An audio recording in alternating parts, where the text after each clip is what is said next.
truly it's what the people have wanted. Someone actually charismatic on the show. That'd be nice. Yeah, what can you do? Just keep doing what we're doing, making bad episode after bad episode.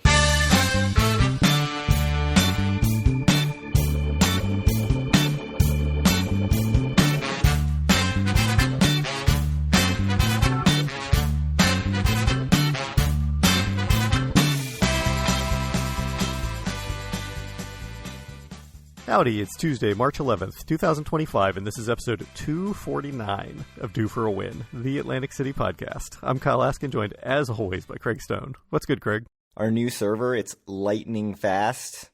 Yeah, I think it's pretty good. So, yeah, just if you aren't following the Twitter, I moved basically everything from my old shitty hosting that was very expensive to new, much cheaper hosting, where we also have more control. And it seems pretty good to me so far. Certainly downloading the files, which I downloaded every episode to make sure that they all made it over.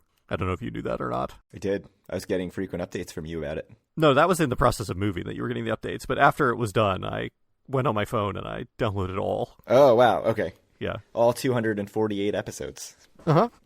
And they were all there. None of them failed, so that's good. Some other people did too, because there was a glitch where there's actually a couple feeds floating around out there, at least on Podcast Addict. I don't know if on other places. And depending on which one you were on, it may have showed up every episode as new again. So if that happened to you, I'm sorry. But I think the server is much better. The download speed is a million times better. The website's a bit snappier. So we had some problems the first 24 hours or so, but I think I've gotten them mostly fixed. Well, Dieter emailed saying that he did get all of the old episodes reappearing in his feed as unlistened, and he's listening through them in order. See, we're just making people's lives better by torturing them with City Takeover. Yeah. Think about how much City Takeover stuff you have to listen to now to mark all your episodes as read. I mean, you know, there's a button you can push. It marks all episodes as read. Yeah. Mark as listened. You can't mark it as listened unless you've read all of the show notes for That's every true. episode. So it's both. And clicked on every link. Yeah, that's right. If you're a real completionist, to 100% our podcast, that's what you've got to do. I mean, I know you're a man who likes to 100% everything that you, like all your video games and stuff, so. I'm a completionist for sure. Mm-hmm. I don't know if I've ever actually 100%ed a video game. I did play like 300 hours of Breath of the Wild and did all the shrines and stuff, which took forever. 100%ing a video game is hard because I'm not actually good at video games. Have you beat the new one yet? I haven't started it yet. What? What are you doing with your life? I'm playing Pokemon. You gotta run that mouse hold out there and... The quote-unquote new one came out like a year ago. Older than that. It came out before we went to Vegas, I think. Yeah. So that was in 2023. Mm-hmm. Well done. Anyways, I'll have some video game updates every episode. Both you and Claude playing Pokemon right now. So Snickers99 messaged us on Blue Sky with an always once never suggestion, which is sports teams that were in Atlantic City bring one team back always, one team once, like I guess similar to last week, one night only, and one team and never again. And he listed, 7 teams, which are the Atlantic City Surf, which was an Atlantic League and Can-Am League baseball team from 1998 to 2008. The Atlantic City Seagulls were in the Eastern Amateur Hockey League from 1947 to 1952. Also hockey, the Boardwalk Bullies were in the ECHL from 2001 to 2005. The Atlantic City High Rollers were in the Continental Basketball Association from 1980 to 1982. I do like that name. The Blackjacks were an arena football team from 2019 to 2019. The Atlantic City Gambits were in the Basketball League from 2022 to 2023. Just a total blind spot for the podcast because I've never heard of this thing in my life. And then currently running is the Atlantic City Football Club, ACFC, which is going to be in something called the League for Clubs starting in 2025. They were previously in the NPSL. We can't include Atlantic City Football Club. They're still existing. I mean, we could just end them. That's true. I don't know why we would end a still going thing. Mm-hmm. But the 3 that I'm throwing out there are the Surf, and I figured we'd bring them back to the Frontier League, which is generally the main independent league for this region, I guess. The Boardwalk Bullies, they can still go in the ECHL, or I'm going High Rollers, not Gambits, for the G League. So all minor leagues, no, major league ambitions here. But you're plugging one of these things into either Boardwalk Hall or I guess Surf Stadium. In the great shape it's in. Yeah, who are you bringing back? Oof. Do we know where the Boardwalk Bullies and the High Rollers played? Were they playing in Boardwalk Hall or somewhere much smaller? The Boardwalk Bullies were definitely playing in Boardwalk Hall. I don't know about the High Rollers or the Gambits. Yeah. My sense is the Boardwalk Bullies should probably be the one that comes back. I guess that means always. Maybe the Surf, one time only. Special before they bulldoze everything on Bader Field. And then I guess that means the High Rollers never again. But I really don't know. I don't know anything about any of these teams, so... The Atlantic City Gambits played at Atlantic City High School. Yeah, never again. The High Rollers played part of their season at the Wildwoods Convention Center. That's not Atlantic City. That's not Atlantic City. No, absolutely never again. Got to be the Boardwalk Bullies, right? How about this for a Wikipedia entry about the High Rollers? Uh-huh. They received a statistical probation after an investigation uncovered discrepancies made by the team's statistician, including attributing assists to Andre McCarter that never occurred. I love it. I mean, I like that. That's like Atlantic City to a T. It is. It's like if you wanted one thing to like show you the totality of Atlantic City distilled down to one specific piece of information, it's that they were just lying about the number of assists that some player on their F League basketball team had. So you have Boardwalk Bullies bringing back hockey. Yep. Bringing back hockey. Hockey at Boardwalk Hall. Surf, one more game. One time only. As the last out is recorded in the Surf game, they just hit the button and explode the stadium. Yeah. It's just like all around the players. I like that idea. Let's do that. So I'm going to also go Surf once. Yeah, I do think hockey would do better than G League for some reason. G League, as I understand it, is played in tiny arenas and stuff, right? Like, the team up here plays in Westchester. There's a team, the Sixers team actually plays in Wilmington. Surely Atlantic City could steal the Sixers team away. It should. But yeah, I'm going Boardwalk Bullies. I mean, they've tried hockey a couple times. I mean, Wilmington is closer. To Philly? Yeah, to Philly. I mean, me and your brother went there and watched some minor league baseball. That's true. Last summer. You could have watched G League basketball. Yeah. So yeah, I'm doing the same thing as you. Boardwalk Bullies, always. I am a hockey fan, so that makes sense. And you, in the old days, at like the beginnings of the podcast, you would send me Mitchell and Ness jerseys of the Seagulls just every day that you wanted to buy. They are great jerseys, by the way. The Seagulls jerseys were excellent. So we had mentioned Wind Creek, Bethlehem a couple of times, including me saying that everyone should convince me to go to Wind Creek, Bethlehem on a day that I was home, but was a day that was already passed by the time an episode came out. So that was a good one. But, you know, it is an hour and 15 minutes away or so, or an hour and 30 minutes. So still, we did get a comment from SBJNYC, and they said, I work in NYC and my company has an office in Bethlehem, so I find myself at Sands/Wind Creek once or twice a year. It is not Las Vegas, but I think it compares favorably to AC. There's a direct bus between the Port Authority, my favorite place in the world. That's me talking, not SBJ. And the casino. But there aren't too many of them. It's about an hour and 45 minutes unless it stops at Newark Airport. And then you're screwed. The casino itself is fine. I've never seen it truly dead even midweek. My last trip in October had $10 blackjack tables paying 3 to 2 and $15 craps. Baccarat is rarely less than $50 a hand. Never played there enough to get comps. More than a couple food coupons at least. There's a nice varied food court right outside the casino and pricey restaurants inside the casino, including steakhouse, sports bar, noodles place. I miss the Carnegie Deli from Sands. Also says that Bethlehem itself is reasonably nice with various places to go. I did see that. I've looked. It seems like there's a nice little downtown area with some coffee shops and stuff. If Bethlehem had a Caesars property, I'd probably go there instead of AC, but it would be tough to beat out Borgata. So they're making me want to go. It makes me want to go see Sands, check it out, spend an afternoon in beautiful Bethlehem, Pennsylvania. I actually do think that area is very nice.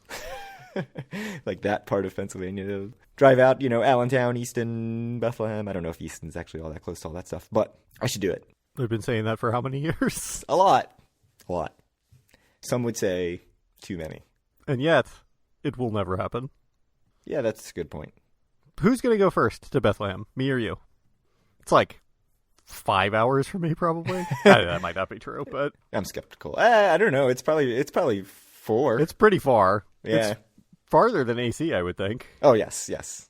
My problem with Bethlehem, and I've said this on the show about 1,000,000 times, is that by the time I'm going to drive an hour and a half to Bethlehem, I might as well just drive 2 hours to AC. But sometimes you need some variety. It's just hard to convince myself to take an AC trip away to go 3 hours. to Bethlehem. That's not bad at all. So I think it's 50-50 then who goes first. I will note it looks quite close to you and like literally just right down one highway the whole way. Like it could not be easier. I just have to get to 78 and then I'm on that forever. When I lived in Hoboken, it was literally, I lived right off 78. And that was like an hour and 15 minutes. And now you're up north or whatever of 78. Yeah. Want to talk about this air show? Nah, man. Want to talk about Bethlehem? Okay, let's go. I'll see you in 4 hours. All right. Nope. I'm going to beat you. My goal is now to beat you. Oh, really? Okay. I mean, not really, but maybe kind of. You got to text me when you're on your way there. And then I'll just be like, bye, Andrea. I'll be back. I'm going out to get some... I just need to put 1 foot in the casino, and then I'll be right back. I'll be back in like 2 hours. That'd be hilarious. I was saying I'd meet you there, but that's a better idea. Like, oh, I won by 45 minutes. All right. So Wildwood says that they are they're hosting an air show. Maybe they're stealing the AC air show, but no Blue Angels and no Thunderbirds. And you put a shrug emoji.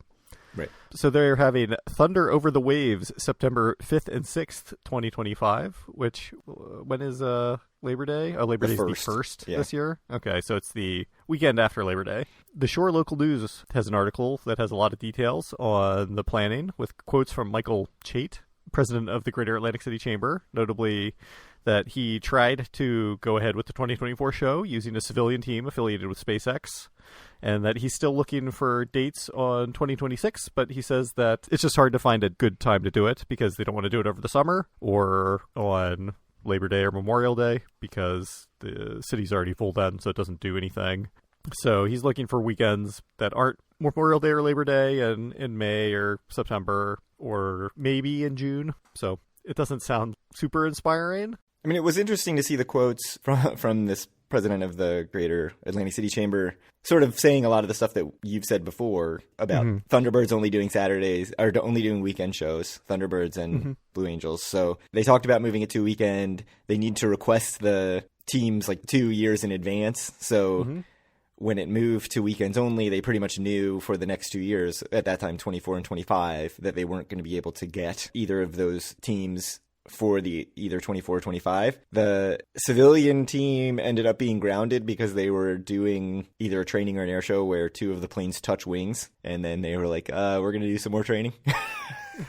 And so they pulled out of the 2024 air show, and that was apparently when the 2024 air show got canceled, which we didn't know at the time, right? I don't think we ever got that information. So it'll be interesting to see if they can come up with a weekend. He makes a note that it's not like you just request a military show and say, hey, we want you on this date. Like, they tell you when they are available. So hopefully they can work something out. But from sort of a inside baseball perspective of talking about this stuff and saying, well, it doesn't, we don't think it makes sense to do it in the summer. We don't think it makes sense to do it on the holiday weekend. Like, he says all this stuff flat out. Which I agree with. Right. Yeah. Like, we've said that in the past. And so, like, kind of good to hear someone talking logically, because sometimes I feel like we lack that in AC planning.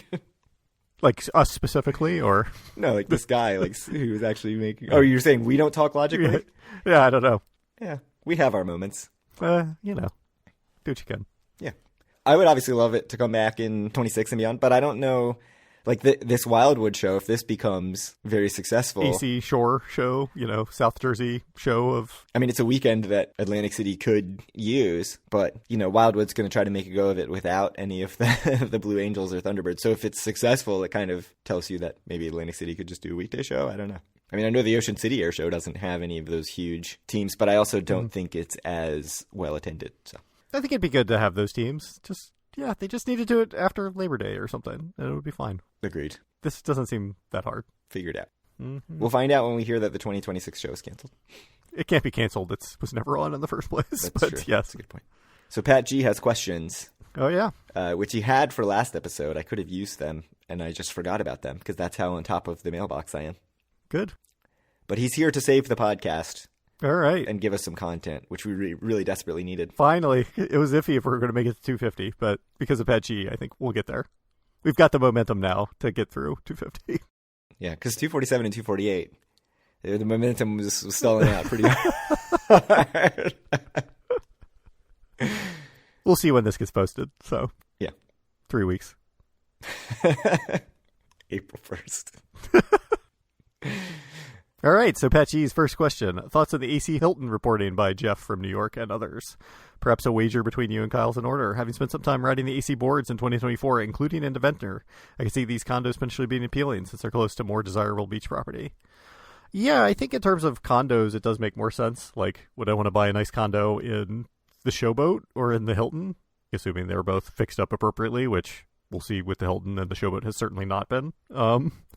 I do sort of agree with that. I mean, there is some nicer stuff in like South Atlantic City, like south of there, between Stockton and places like, what's the restaurant that's down there that we've been to that's very nice in South Atlantic City? Rife, yeah. And Ventnor and Margate. I think that makes some sense. I mean, I think $2 million is still a lot of money or whatever they were asking for them. I mean, I think if it's nice, it makes perfect sense. I think the beach is as nice as anywhere. And frankly, I think the AC beach is like nicer. It's very wide, right? Yeah, it's extremely wide, except for when it's eroded and there is no beach. Right, except near ocean. Right. Right, but this is way down south of that. So, yeah, I mean, I think it's actually you get south of the old Hilton ACH property and pretty quickly you're into an area that you're like, oh, this feels like a normal beach town and not as sort of city sinister, yeah, as the rest of Atlantic City. No, it doesn't feel like you're in a city, anymore. Yeah, that's right. So yeah, it'll be interesting to see how that goes. I mean, obviously, if they put the real effort in to make it nice and the renderings look very nice that I've seen so far, it'd be cool if it is successful. I also like the idea of having a name brand Hilton hotel there on the boardwalk. Yep, I think that'll do very well. Yeah. Like, I just think there's a shortage of non-casino hotels on the boardwalk. And between that and the Marriott, I guess. Even back in the day, like the Days Inn used to be expensive. So I think they'll be able to get good rates on the weekends in the summer because it's packed on the weekends in the summer. Yeah. Someplace for the families to go without having to traipse through the casino. Do you have a bet on this? I don't know what the bet would be, in terms of like, will it even open? When will it open? We would both want the over. I think it was my sense when we were talking about it. But yeah, they mentioned 2 years. I just don't think that happens. Yeah. I think there's got to be way too much work that needs to get done, especially if it's not like, Hard Rock turned around the old Taj reasonably quickly, but that's got Hard Rock money behind it, right? Like that's a huge effort. And even then, it was a way bigger job than they were expecting. Right. It was closed for a while, right? I mean, it wasn't like that quickly. And as far as these projects go, they did it very quickly and efficiently. Yeah. So I'd be shocked if it's open before, New Year's Day of 2028. And actually, I would be mildly concerned if it is, because I think the work that probably needs to get done in there is a lot. Okay, moving on. I love the resort's vibe, but 2 trips in a row, I've had very green dealers at craps, like painfully green. Either of you noticed that before? It was unlike my play at Borgata or Ocean. I probably should answer this question. Yeah, I don't play any craps. Right. No, I actually haven't. I found that my dealers at resorts are usually pretty good, so I haven't noticed it. But I believe you. You always need to train these new people. But for the most part, I get these, older guys like nearing retirement age that I think have probably been there for 30 years. So since it opened? Yeah. I mean, pretty much. I mean, it's the right age that I think plenty of employees have been there since it's opened. But I haven't had that before. Not at resorts. Yeah, I can't speak to that because I can't remember the last time I played craps at resorts. The real casino that's a problem, not just with craps, but with everything, is the Horseshoe in Baltimore. It's every dealer has just no idea what they're doing all the time at every game, and it's awful. I mean, it's like fine because you get mispaid a lot, but slows down the game. In Atlantic City, I haven't noticed it as much. What about smells? Ocean aroma in lobby and common areas is sickeningly sweet. Nice to not smell pot or human excrement like some other properties, but damn, it's sweet. Please discuss. I haven't stepped foot in Ocean in a couple years, so I can't really comment on it too much. I'm planning on trying to status match there probably. I think their year is April to April, so the first trip I go after that, I'll probably status match there. But I haven't been there in a while, so I can't say anything about it. I always found Ocean's casino perfume to be pretty pleasant, but like you said, I haven't been in a while. Yeah, I think that's been my sense too. I mean, I never found Hard Rock's offensive either until the last time we went, when I thought it was just like absolutely disgusting. I mean, it smelled like perfume, like the kind of perfume that like people who wear unpleasant smelling perfume wear. Like it was bad. I will say I've always found Hard Rock's to be cranked up higher than pretty much every other AC casino. And really, like, in general, ACs I find to be significantly less than Vegas. Like, any Vegas casino you walk into, it's immediately like, bam. Yeah, no. Yeah, you walk into, like, I feel like Venetian or whatever, or Paris, and you're like, whoa. Yeah, but the last time we walked through Hard Rock, it was 211. It was really strong. So I guess it's just sort of the difference between, you know, wearing a little bit of perfume and wearing too much perfume. And that was too much perfume. So, you know, I, as a person who wears a lot of perfume. Yeah, indeed. You always got to be on the lookout. You're like that guy at work that no one wants to have to share the elevator with. Right. Spraying Axe all over myself. What casino in Atlantic City smells the best? Borg? I can't even think of really Borg's scent. Borg has a lot of smoky areas, though. Yeah. In my mind, Ocean is pretty nice. Yeah, I thought Ocean was always pretty nice. I think Caesars is fine, too, honestly. Trop, I can't even think of it. We spent a lot of time there. Trop, I just smell cigarettes when I think of Trop, so. Yeah. A lot of, like, especially down in the marketplace, low ceilings. Yeah. Oh, yeah. I think in the table games, it's, like, super smoky. Which is weird, because the ceilings are high. You'd think that wouldn't be so bad, but yeah. Like, the Asia room, it's just, like, so smoky. Yeah, I don't know. I think Borg is nice. I think Caesars, I've never had a problem with the smell. Ocean, I've never had a problem with the smell. Resorts, I don't have any, like, scent comes to mind when I think of resorts, but neutral is good, so. Yeah. Last question? No, we have another one. Nope, two more. So, did you notice the hatchet tossing business next to Little Water and the Seed? Always fun for a group outing. I've known it's there. I haven't been to Little Water or the Seed in quite a while. I know you've been to Little Water quite a bit more than me. Have you ever been to the axe throwing? No, I've never done axe throwing anywhere. Me either. We should do it. I'd like it. Sounds like I'd get hurt. I mean, that's possible, but do the Seed, do some axe throwing. Could be fun. Yeah. I should go back to the Seed sometime. We went one of the first times that, you know, we could go somewhere with no mask or whatever after the pandemic. Yeah. So probably like 2021. I would really like to do the Seed again. Yeah. Yeah. It's been a while. I've also been sort of more on a beer kick than cocktail kick lately, so I would like to try some more Seed beers. Indeed. And you just like it because it has a colon. Yeah. The Seed, a living beer project. Just, you know, as a 2000s emo fan, anything with a colon in it, You're like, I'm like, that's good. This is basically a Coheed and Cambria album. Right. The Vaxis 3. That comes out this week. Let's go. New Coheed album. All right. I'd like to try it. The new Coheed album? No. Axe Throne. Can you recommend an event this year at Boardwalk Hall? I need to see the inside in person. Read a lot of history and need to witness it. Bonus points if wife friendly. So go ahead. I don't know what's there. Other than the boxing that we talked about last episode. Correct. So we've discussed the boxing. So that is, you know, probably, depending on what your wife is into, maybe not the best thing. I would like to go. It's on April 12th, 2025. There's some other stuff booked. I mean, obviously there's the MAC basketball championship that might be cool, sort of like all-day event. It's pretty soon. Like, it's probably this week, right? It is. Right now? Oh, yeah, it's literally today. Starts today. So, you know, this episode won't be up before you go. But Pat. But it won't even be up before the finals have ended. I'm sending Professor X-style directions to you to go to, you know, there's a word for that is not Professor X-style. It's called, you know, I don't even know, telepathy. Whatever. There you telepathy, go. Yeah. All right. So there's some other stuff on the calendar, but not a whole lot. And I expect the calendar to fill out a lot for this summer. Like, I know that in the past they've had some pretty big, I mean, they get big names like Michael Bublé was there a couple years ago. If you're into the country, Kane Brown will be there on May 17th. That's a big act. But then if you get into June, it's like, you know, high school graduations and stuff on there. And then there's like one thing that's listed in September. So I expect a lot more will come on in the next month or two. Mm-hmm. So just keep an eye out for that. I went to Disney on Ice at Boardwalk Hall. It's the only thing I've ever been to there. That is obviously extremely kid friendly. I don't know if I'd go just as like a couples outing. Probably not. But that comes around fairly regularly, I think. Probably once a year, if not even more. I feel like Disney on Ice is just constantly in rotation. Really? I think it's only during the winter, right? Printing money. Yeah, I mean, like fall, winter. Sure. So I would look for that. There's probably some other stuff kind of in rotation. Yeah. I've never been, so I'm in your boat, Pat. So I would like to go as well. Yeah, it's very cool in there. And yeah, if you can see an event, it would be a good time. I think it would be awesome to see boxing there. All right. Well, thank you very much, Pat, and thanks to everyone for listening. If you want to reach out to us or any of our other listeners, you can do so at our Facebook group at facebook.com/group/2for1. Find all of our great content on our new and improved website at 2for1.com. You can find it so much faster now. It's the same website, but it's, a little bit snappier. Reach out to Craig on Twitter or Blue Sky at 2for1 or me at Kyle Askin. and send Craig questions to twoforin@gmail.com, and we will eventually read them on air. Any last words, Craig?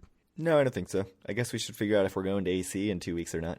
Yeah, there are rumors we might be there in a couple weeks, but Thursday overnight? someone is dragging their feet. You can guess who. Yeah, Kyle. Come on. Yeah. Where would we stay? That's the real question. Thursday night trip. Is a good question. Where were we going to stay last time? I forgot. Harrah's. We could do that. We could do Golden Nugget, maybe. It seems less depressing on a Thursday than it would have been on a Tuesday or whatever. A Thursday in March than a Tuesday in February. Yeah, that's true. I could do Bally's, and you could do Caesars maybe also if you wanted to stay on the boardwalk. Yeah, that's not a bad idea. I haven't seen Caesars in a while. We can talk about it. I would be fine with any of those three, I think. All right. Let me figure out work and family situation. We'll see if it happens or not, but we'll be posting about it. And, I don't know if there'll be another episode before or not if we do it, but hopefully there will. So, if I've cut this whole discussion out of the episode, it's because I haven't talked to my wife or my boss yet. Yeah, that's true. Yeah. Well, your wife listens now, so you have to talk to her before you post it, or just cut the or cut it out, right? All right. Well, thank you guys very much for listening, and we'll be back in a couple weeks.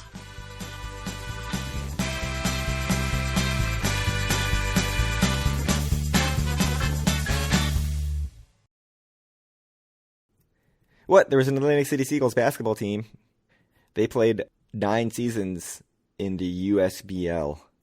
I don't know what any of these leagues are either that you mentioned. They won 3 consecutive league titles from 1997 to 1999. Notably, former McDonald's All-American and Syracuse guard Michael Lloyd won the USBL Rookie of the Year. I thought it was going to be Carmelo Anthony. It's going to be like, really? Because he was a McDonald's All-American and a Syracuse guard. Oh my goodness, Kyle. Oh goodness. In April 1997, the Seagulls signed R&B singer R. Kelly to a professional basketball contract. And that's all it says about it. Can I get some more information about this? Did he play in a game?